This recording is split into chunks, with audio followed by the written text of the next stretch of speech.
Hello and welcome back to Wanderland. Today we are right next to Covent Garden in the heart of the city.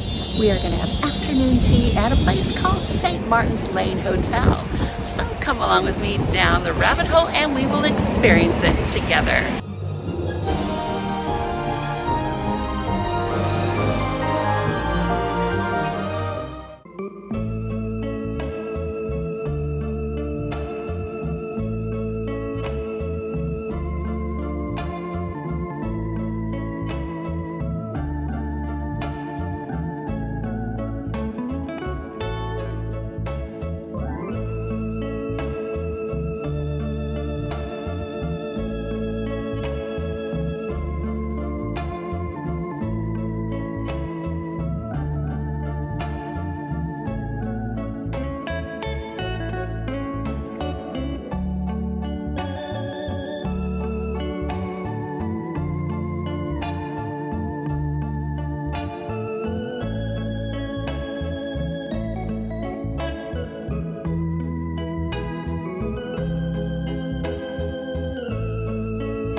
Well, hello, we made it inside of St. Martin's Lane in the Den.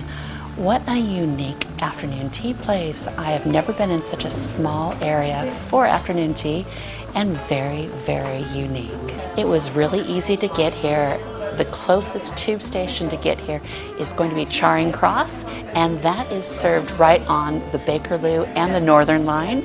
It's very, very close to Trafalgar Square and the National Gallery and the National Portrait Gallery. Just a lovely place to be in the heart of Covent Garden. Afternoon tea here starts at £55 a person, and it just goes up if you want a Cremant afternoon tea or if you'd like a champagne afternoon tea. Also, they do serve some pretty fun looking cocktails as well. Afternoon tea here at St. Martin's Lane in London is served every day from 12 to 4 o'clock. I made my reservations for afternoon tea here at afternoontea.co.uk. They are such a wonderful site to find different places to go here in London and all over the UK. They have so many different specials that they offer. They're so easy to book with. So look them up and I think you will not be disappointed.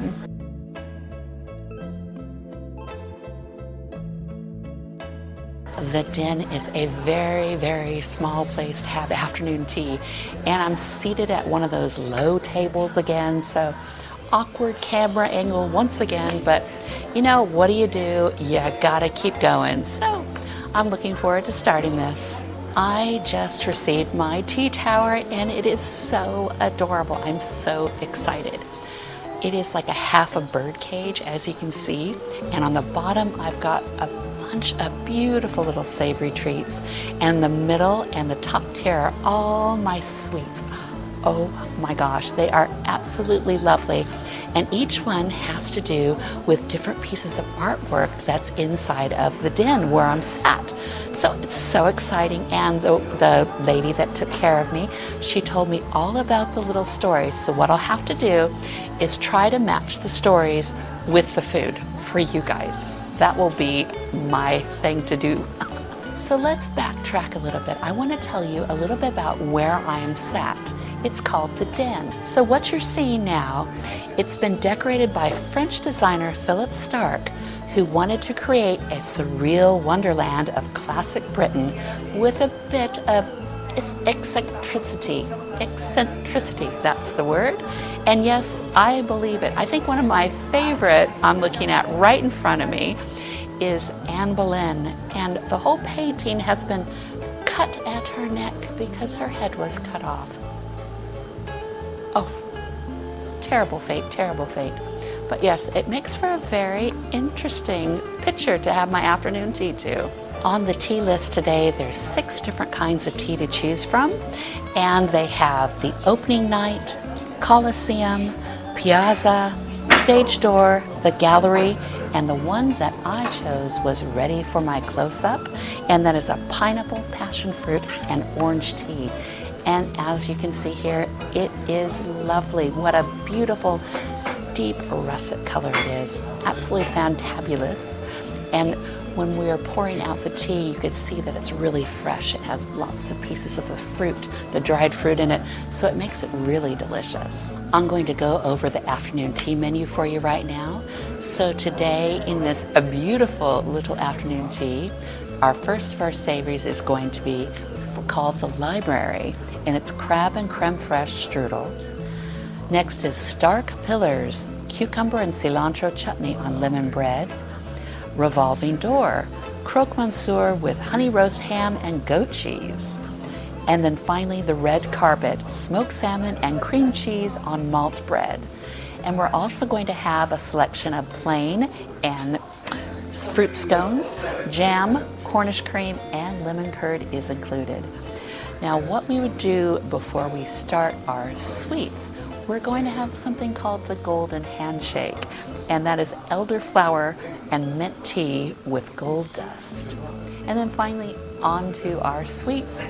We have a game of chess, that's an opera cake with Kalamansi, and then we have a flower pot with Kahlua mousse, candy floss, a cricket ball, Yuzu cheesecake with cherry glaze, and finally the Great Fire, lavender and blackberry show flamed with meringue.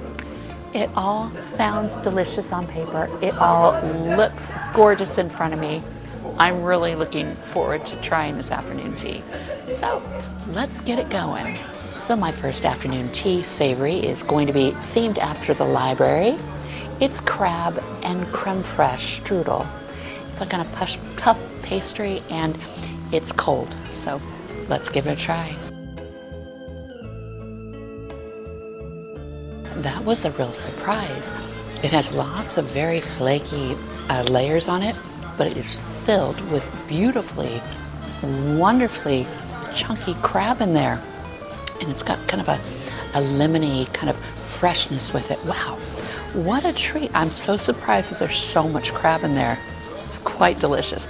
And I have to tell you, that is one of the reasons why I came, because I saw crab on the menu. It's definitely one of my favorite. I do love crab.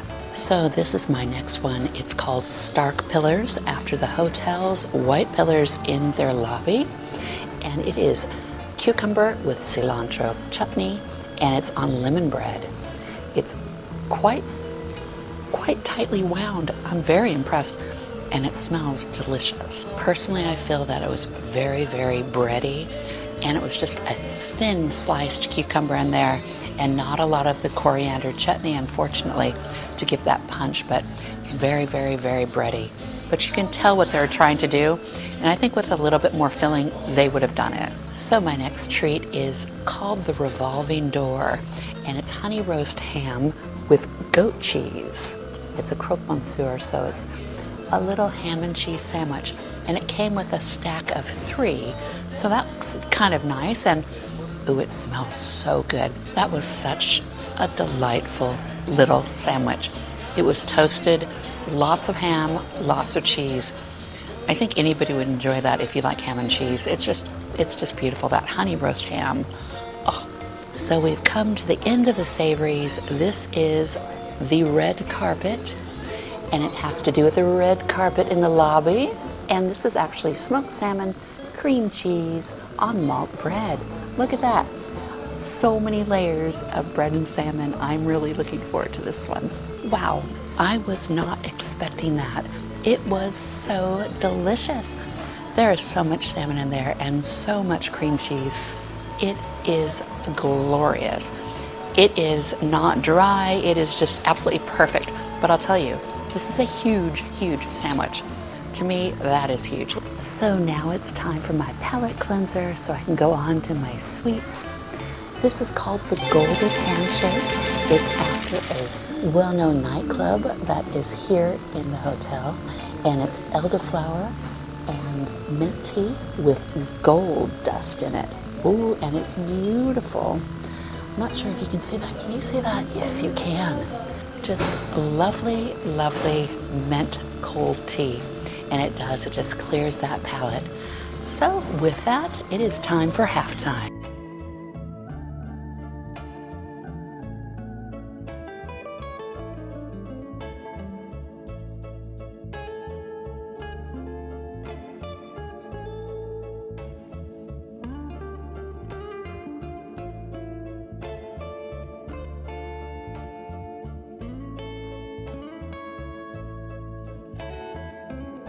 It is scone time. I've got my fruit scone right here.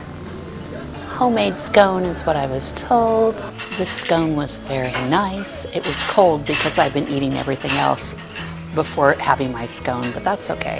It's nice and crumbly. I think I preferred the strawberry jam to the lemon curd. Lemon curd wasn't terribly tart. And also something that was very interesting, the clotted cream is rather whipped. So it was a very airy, not a thick, heavy kind of clotted cream. So my first of my sweets is called the Game of Chess. It is an opera cake with Kalamansi. Isn't it beautiful? Look at this. I will also show you a little video of it right now so you can see what it looks like. So the reason why it's a game of chess is because there are chess boards inlaid on the tables here for people to play. So there you go. That was a lovely little sweet. It had several different layers of cake and cream and the Kalamansi. That must be some kind of citrus. I'm going to have to look that up for you. And I'll write what it is right there right now so you know what it is. But there are several different layers. Is a lovely, intricate little dessert. This little beauty is called the flower pot, and it's completely edible. I'm sure that this is probably going to be white chocolate, and inside there's Kahlua mousse, and this is candy floss, or cotton candy if you're from America. And it has to do with the big flower pots out in the lobby. And yeah, I just went out there to look at them again, and they did a pretty good job with it. I am going to be higher than a kite with all that sugar. Okay, I love candy floss. Cotton candy, yes. That was, I would imagine, a raspberry flavor. At first it tastes like bubblegum, but I think they're going for raspberry. Inside the flower pot, it was the Kahlua mousse, which was a deep, thick, coffee-flavored, chocolate flavoring goo inside that gorgeous flower pot. It was delightful. Tastes really good with a little bit of tea because you need to wash all of that down. But yes, very nice the flower pot was.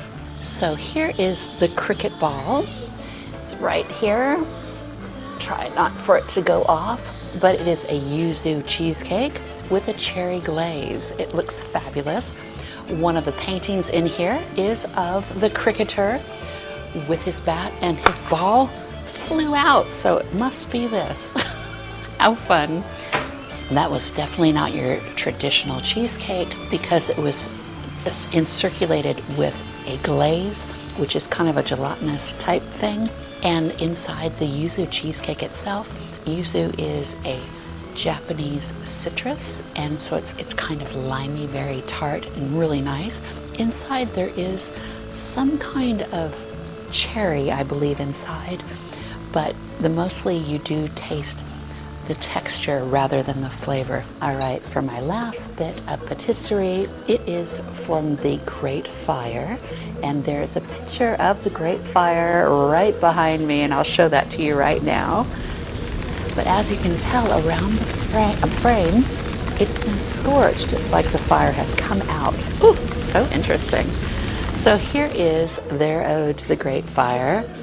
Right here, it is a lavender and blackberry choux bun, and it has a torched meringue on the top, you could see. Ooh, looks good. I love a good choux bun. It was very generously filled. The inside portion was the lavender blackberry. Couldn't really detect either flavor in it, but it still was just a pleasant, nondescript flavor. And the meringues on top were super, super hard. But I have a strange fascination with meringues lately. I love them. I've never really eaten them in my whole life, but recently I've come across a few of them, and I'm in love with them. So I used my knife and fork and I just hammered at it, and it was so good. And because it was torched, it almost tasted like marshmallow, you know, like a s'mores marshmallow. So beyond that, yeah, it was great. It was very fresh. It was a very nice choux bun.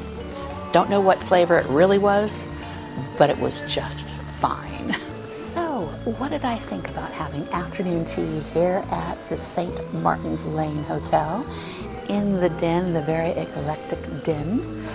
It was was definitely an experience. I will tell you, the food was very, very nice. I enjoyed the savories more just because I'm more of a savory kind of gal.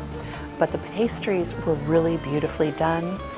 I think the only problem I have with having afternoon tea here is, like I said before, people that stay in the hotel, they kind of use it as their lounge, hence the den probably. So it doesn't give off the same vibes of a restaurant area or even a lounge. It's more of kind of a place to flop and hang out, if you know what I mean. So I think if you're in the area, you could probably come on in without a reservation, but you might not want to do that. I know that's kind of flippity, but I have a feeling you can because I heard somebody behind me ask for afternoon tea without a reservation. So I think they'd be very accommodating with that. But beyond that, it's a very casual affair. You can come off the street and come as you are without a problem. People have been very friendly. Like I said, food, service, everything else is fine. Very good. Decent price point. I think it was £55 a person. Yes, I don't believe I'll come back because I don't think there will be a reason to come back. I almost aborted this whole mission when I first walked in, if that makes any sense. But I'm glad I stayed. I am very glad I stayed. There were people sleeping on the couches behind me and just luggage carts and everything. I was very disappointed when I first walked in. It was not the afternoon tea I thought I was going to have. But it all worked out in the end. So thank you very much for joining me again down the rabbit hole, and I will see you next time. Please like and subscribe, and I'll see you again in Wanderland. Bye-bye.